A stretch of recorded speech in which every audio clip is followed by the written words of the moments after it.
Welcome, friends, to a gathering place for the curious and the brave. Do you ever feel a shiver run down your spine on a perfectly ordinary day? Does the rustle of leaves in the wind sometimes whisper secrets in your ear? We delve into the realm of the unexplained. These are true stories, whispered through generations, passed down from campfire to campfire, each one abrush with the unseen. So settle in, adjust the lights, and prepare to be chilled. Tonight, we share true scary stories. There's something very strange that's been happening next door. I live in an apartment building, and things have been getting quite weird. I came home one night recently at about midnight, and was walking down the communal hall. I noticed there was an orange object outside my neighbor's door. I had just come back home from a night out with the friends, so I'd had a couple of beers in me. I didn't hesitate to stop what I was doing and make a closer inspection of this strange object. I guess I'm a somewhat nosy guy when I'm drunk. Who knew, huh? As I looked at it a little bit closer, I noticed the orange object appeared to be some sort of voodoo doll. It didn't look like something someone had dropped there as they were walking down the hall. It looked as if it had been deliberately placed right in front of my neighbor's door. It was lying on its front, with the top of its head facing the door and its limbs outstretched. Another thing I noticed was that the twine or string wrapped around its head had come away. It had this string wrapped all around its body. It looked very out of place and very odd. Even though I had a few beers on board, I knew a weird twine voodoo doll had not been there before when I'd headed out at 7:30. As I looked at it, it seemed to awaken a memory in me. I realized this wasn't the first time I'd seen something sort of weird in front of my neighbor's apartment. I just never made the connection until that night. I'll give you a quick rundown of some of the things I'd seen. There would be dead beetles almost every day, but I never really paid attention to that since we lived out in the sticks. There are bugs everywhere out here. There would occasionally be something that looked like mud or feces outside his door as well. I remember on another occasion seeing something wrapped up in a gray cloth inside a plastic carrier bag. All of that was weird thinking back on it, but it was all isolated and also not really my problem. I put the doll back down and went on my way and headed into my apartment. A few days turned into weeks, and there had been no other strange items left outside my neighbor's apartment door. I kept an eye out, though. I watched my neighbor's door whenever I passed by. I didn't hear any noise coming from inside my neighbor's apartment during that entire time. I began to get a little concerned, so I stopped another resident to ask him when I had the opportunity. He told me he heard my neighbor had passed away, but the truth was unknown. It's still unknown, I guess. Later, a cleaning company came, and they went into the apartment next door. They started to do their work in there. I didn't have many details, obviously. Seemed like the guy who lived next door was not coming back, though. Maybe the rumors were true. Maybe he had passed away. It wasn't until a little later, when I ran into another neighbor, that I heard more about what happened. It's not necessarily a satisfactory conclusion, but it was certainly eye-opening to me. A resident who lived a little down the hall, watching the cleaning crew enter my neighbor's apartment, spoke to one of the workers. Apparently, every hole, crack, and crevice in the apartment had been covered up by thick layers of electrical tape. It was as if my neighbor was trying to make his home completely airtight. There was tape over all the ventilation fans, the windows, the drains, and the doors. It was everywhere. Due to fresh air being unable to enter the apartment, the cleaning crew said the place was full of black mold. If the rumors are true, then maybe that's where they found his body. I couldn't get any clarification on that, though. One thing that seemed abundantly clear to me was that my neighbor was desperate to keep something out of his apartment. I can't help but think about those strange objects that were always being left outside his door. and how it all suddenly stopped once I no longer heard from him anymore. I wonder if it had something to do with that, especially that strange-looking voodoo doll.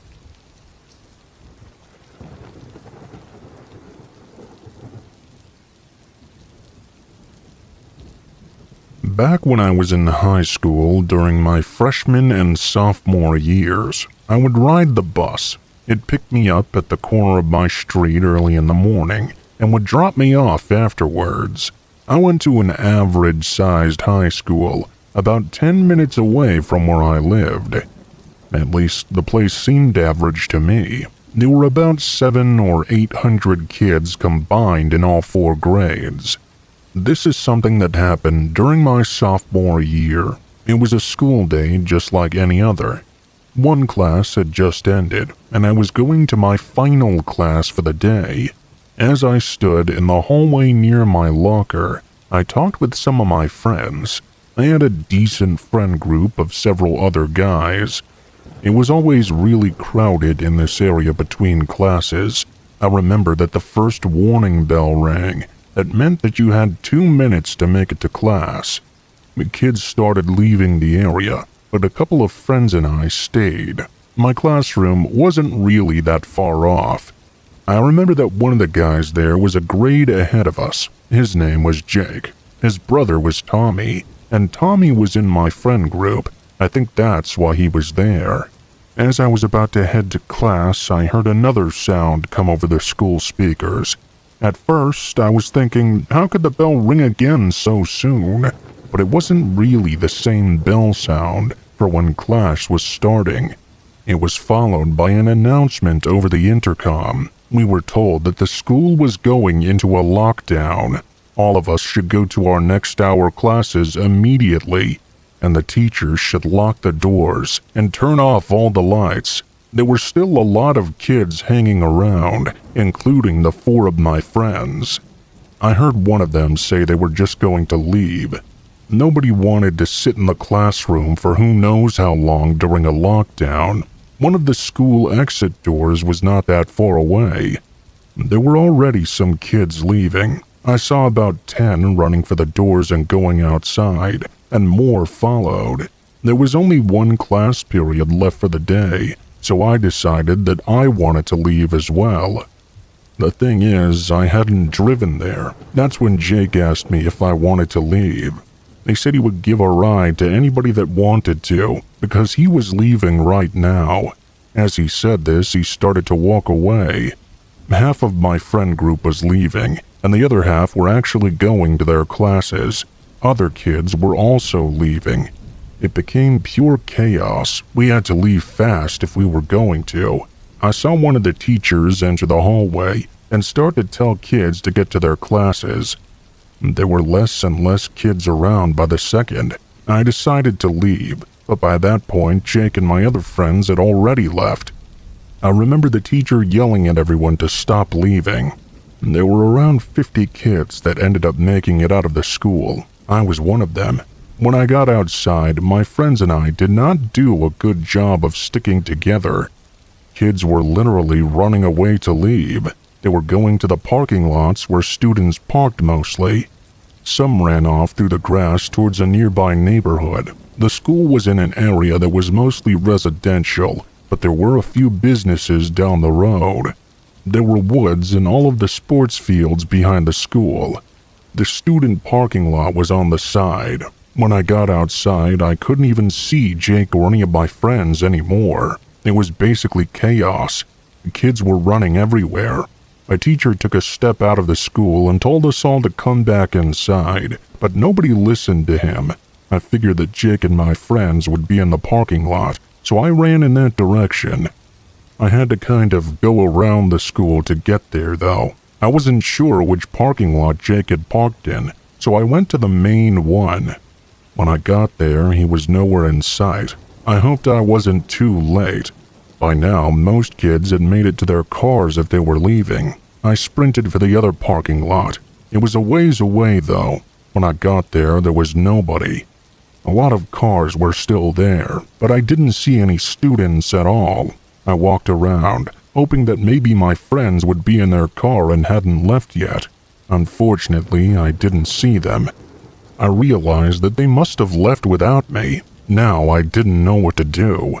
I couldn't go back to the school because it was probably locked, and I wasn't supposed to leave in the first place. I also couldn't go home either. It was too far to walk by myself, and I didn't have a car. I started moving closer to the school, not really knowing exactly what to do. I got to the back door and tried going inside, but of course it was locked just like I figured. I was going back around the parking lot and walked down the sidewalk. As I turned the corner, I saw some guy coming out of the school. I just knew this guy had to be the reason for the lockdown. He was looking over his shoulder, way too old to be a student, and definitely not a teacher either. I was a long ways away from him, so I ducked behind a tree that was nearby. I was just hoping this guy wouldn't see me. For a few seconds, I didn't even bother to look and see where the guy was. I was expecting him to walk in another direction. As I was still behind the tree, though, I heard him walking closer to me. I ran from behind my hiding place, out into the woods, which was about 20 feet away. There was no question the guy had seen me running into the woods. I was hoping he wouldn't follow me. I got inside and ran about 20 feet deep in. I then ducked down and tried to hide. I had no clue why the school had been locked down up until that point. I had been more concerned about leaving with my friends. After seeing that suspicious guy leaving the school, though, I realized there might actually be some danger. For a few seconds, I didn't hear anything, until I heard footsteps in the grass right outside the woods I was in. I couldn't take it any longer. I got up and started running. I ran through the woods and to the left. I could hear the man following after me. I just wanted to get the hell out of there.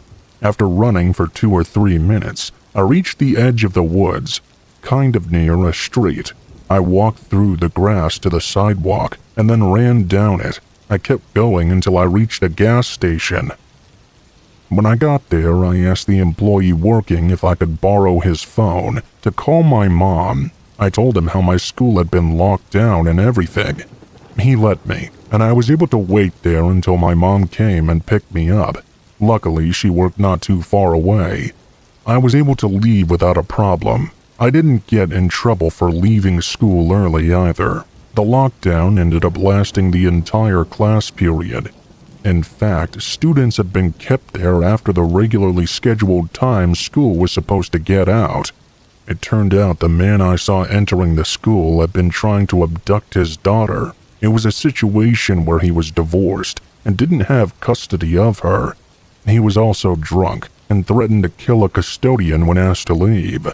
I'm not sure why he came over to me when I was in the woods, though. It was a really scary situation for me.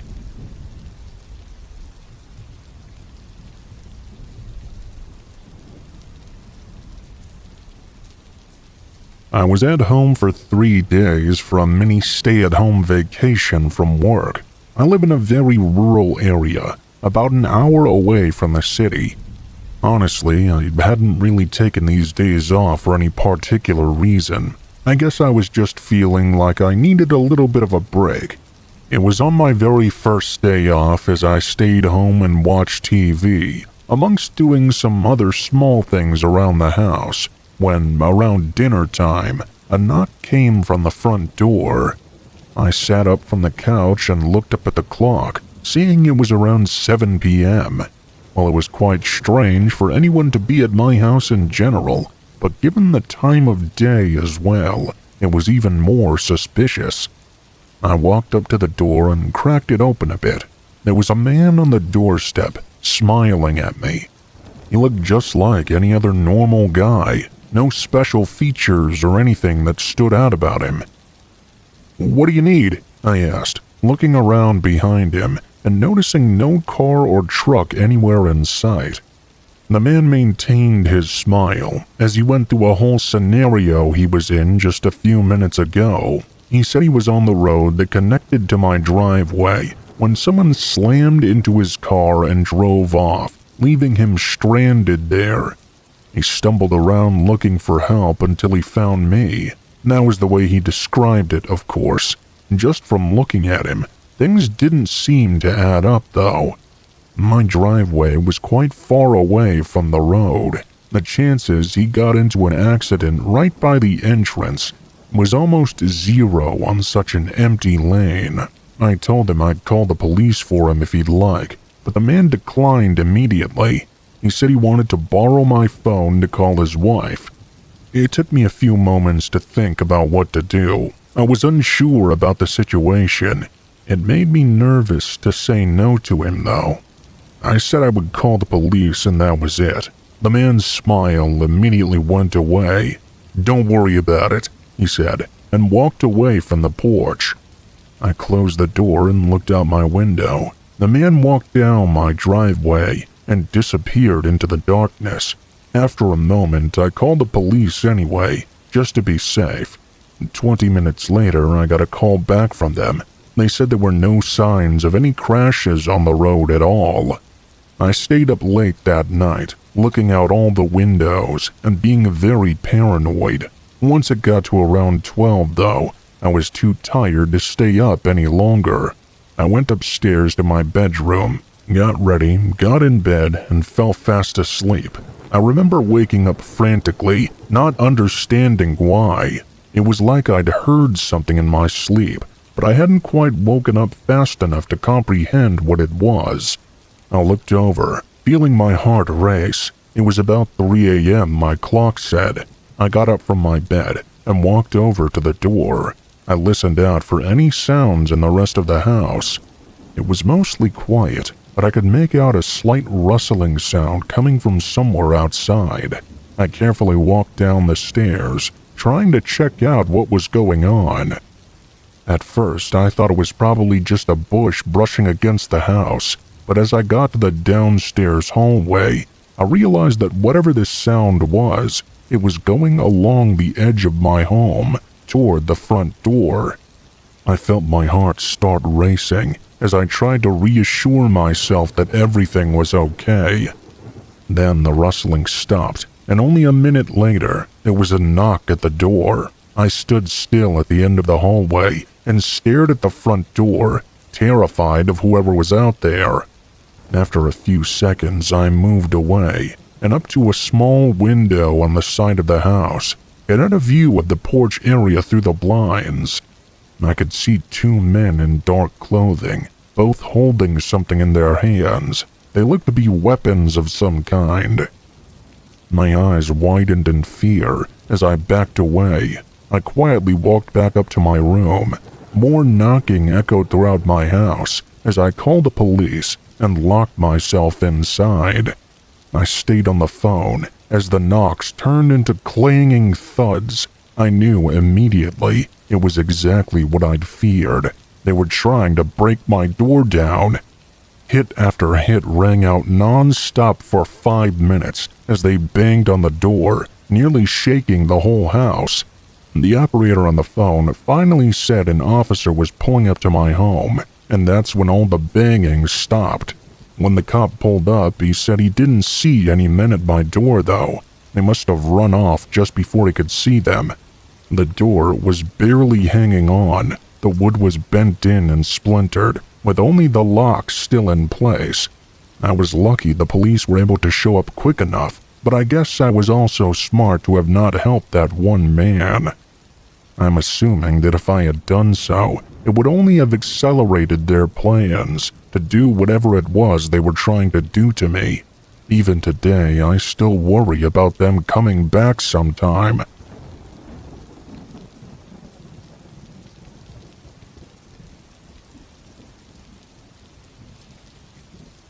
I'm a part-time worker. I make a living working for a security company. I'm on their books as an agency worker, so it's not really steady work.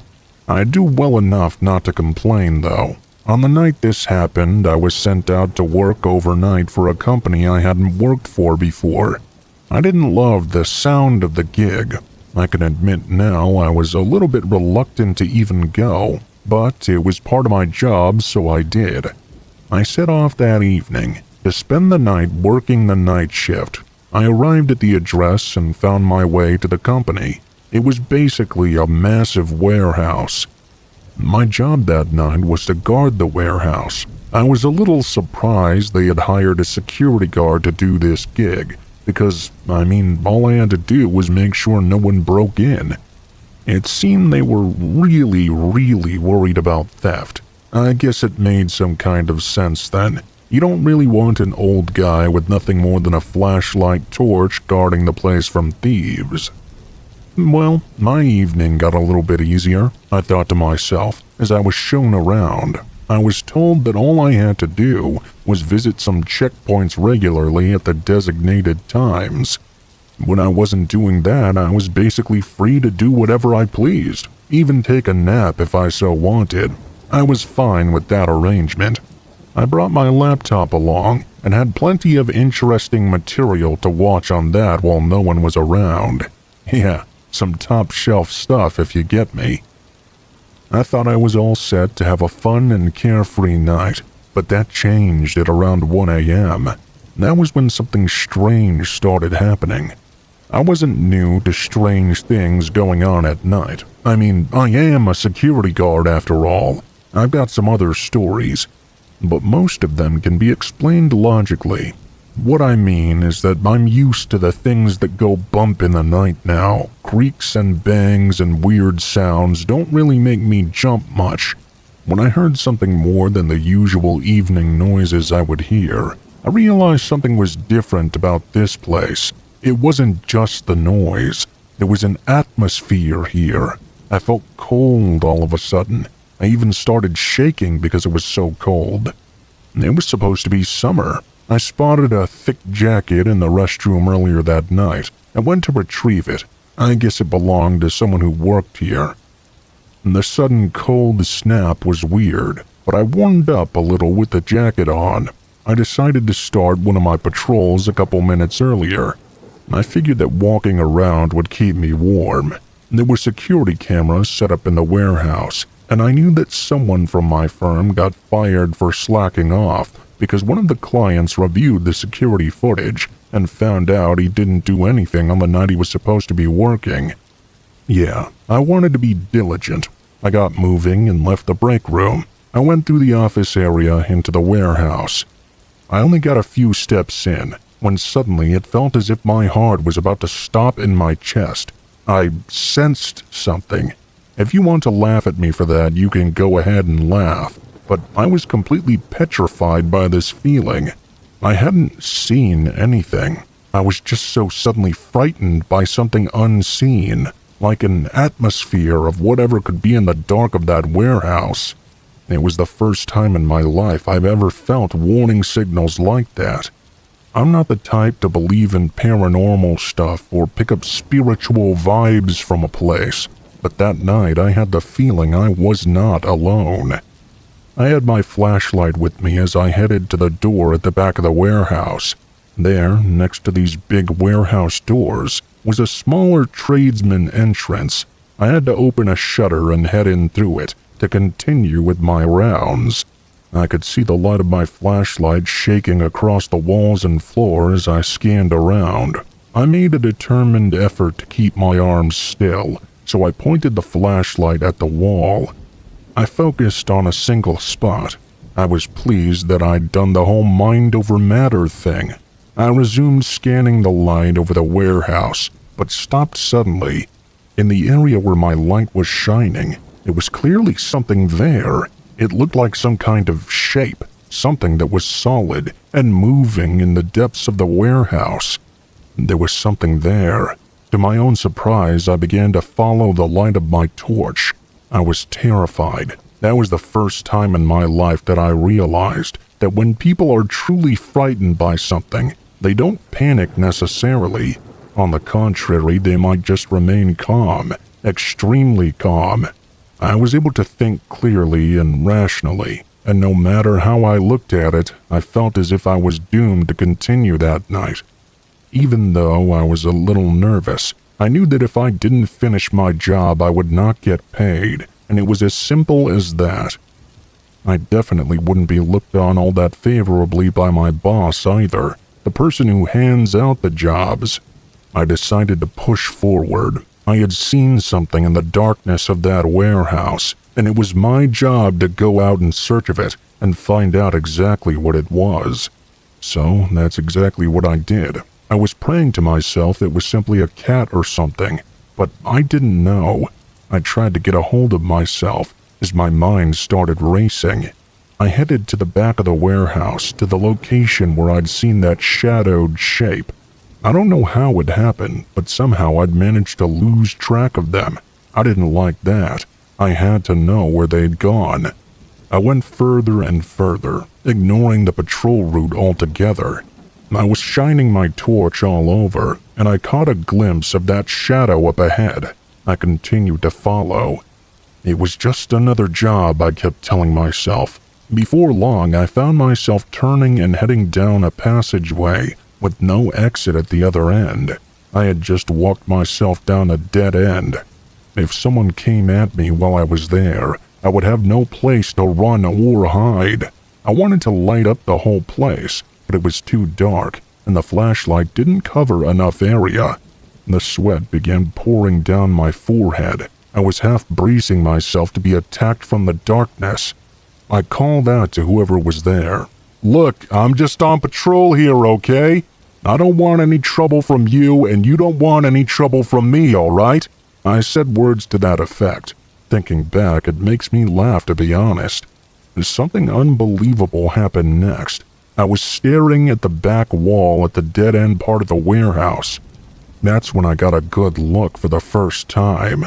Whatever was there was crouched down to the floor. It was tall, slim, a human-like shadow that loomed in the back of the passageway. They were crouched down, clearly ready to pounce in a matter of seconds. I was no longer alone.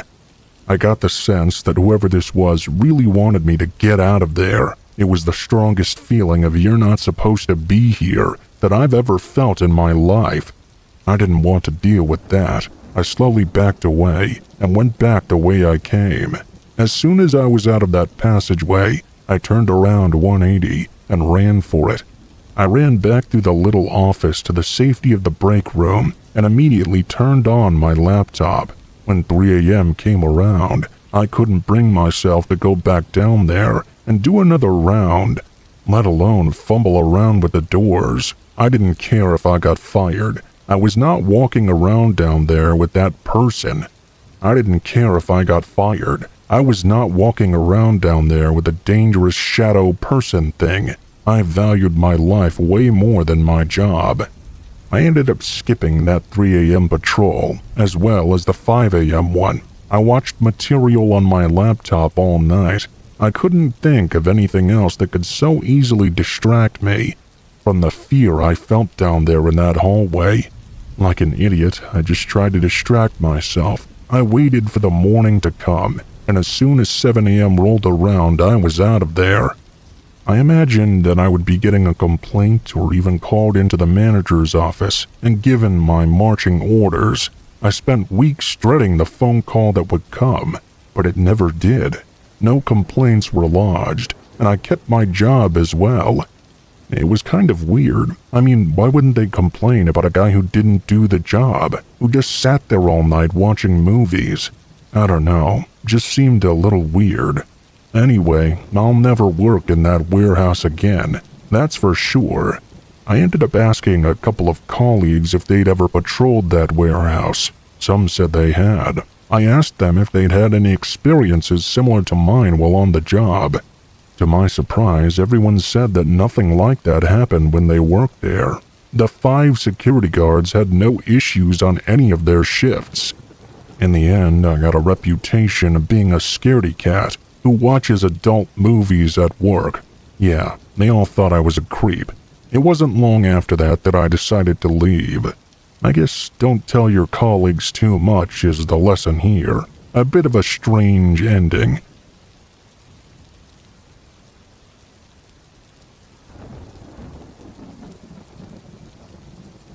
I'm a former movie theater employee. The one I worked at I would describe as very typical. It was near a shopping center, about 10 minutes away from where I lived. At the time, I was a high school senior and 18 years old. One night, I was working there until 11 p.m. I believe it was a weekend, and I know it had been pretty busy. As it got to be a little bit later at night, though, things got much quieter. I'm not sure exactly what time it was, but I do know that one of the theaters ended its last movie for the night. I was sent to go down and clean everything out. It was about 30 minutes after the movie had ended. The theater wasn't all that big, so it probably wouldn't take me all that long. Usually there would be some trash left behind, popcorn on the floor, lots of things like that. When I entered the empty theater, I started cleaning up, first closer to the screen. It was a little messier than I thought it would be. I worked my way up, and about 10 minutes later, I was looking down at the floor and cleaning, when suddenly I saw something hit the ground right in front of me. I saw it was a cup that appeared to be empty. I had no idea where it had come from. I looked up towards the top of the theater, but I didn't see anybody there. I knew for sure that somebody else was in there with me, though, and had just thrown that at me. I called out, asking who was there, but got no response. I turned and started to walk up the aisle toward the top of the theater. When I made it about halfway up, I saw a man suddenly stand up and appear from behind the second-to-last row. He had a strange-looking beard and long disheveled hair. Before I had the chance to do or say anything, I saw him wind up and chuck something at me again. I ducked down as what appeared to be a water bottle filled with liquid flew past my head. I stood up and asked the guy what he was doing. I kind of thought he was just joking around at first. He was standing up and facing me, but still didn't say anything. I saw that he had an angry look on his face, and he did not seem to be joking around at all. I told him that we were closing soon, and I needed to clean up, so he had to go. The man's response was to start moving closer to me, then, without saying a single word, begin charging at me at full speed. I knew nothing else but to run away from this deranged man. I sprinted down the stairs, out of the theater, and back into the hallway. When I got out there, I noticed the man didn't leave the theater. He was still inside. Well, obviously, this would pose a problem with me being able to clean it. I walked down the hallway back toward the front till I found a coworker. It was a guy named Cal. After I told him about the guy, we decided to go back together. I felt it would be much easier for the two of us to get the guy to leave, rather than just me. If he still refused, we would probably need to call the police on him. We both entered, but didn't go in very far. We remained a few feet away from the door, just in case the guy tried anything. We couldn't see much at all, but I was pretty sure the guy was still in there somewhere. We yelled out that he had to go now, and if he didn't leave, we would call the police. At first, it was just silence. Then suddenly, we heard a noise coming from above us. I looked up at the railing from the stairs of the aisle that was above us, and directly to the left, I saw the man.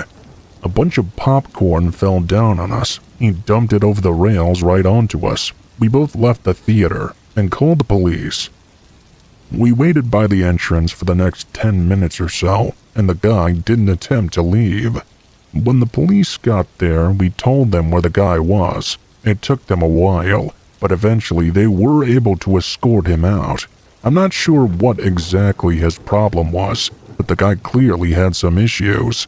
I'm just glad he didn't actually cause any harm to anyone. Later on, I found out that he'd never even bought a ticket to a movie. He had snuck in toward the end of a film and stayed there towards the back for whatever reason. When the movie was over, he continued to stay until I went in to clean and he attacked me. I worked at the theater for a few months after that, before quitting altogether.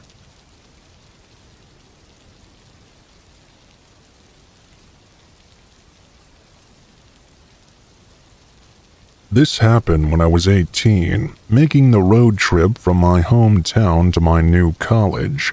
I had all my stuff shoved into the trunk and back seat of my cheap SUV. This was not only my first long road trip alone, but was also going to be my first time being away from my family for an extended period of time. My nerves were reasonably high. Anyway, the directions I was taking said it was about 600 miles total, which I'd split into 2 days of driving.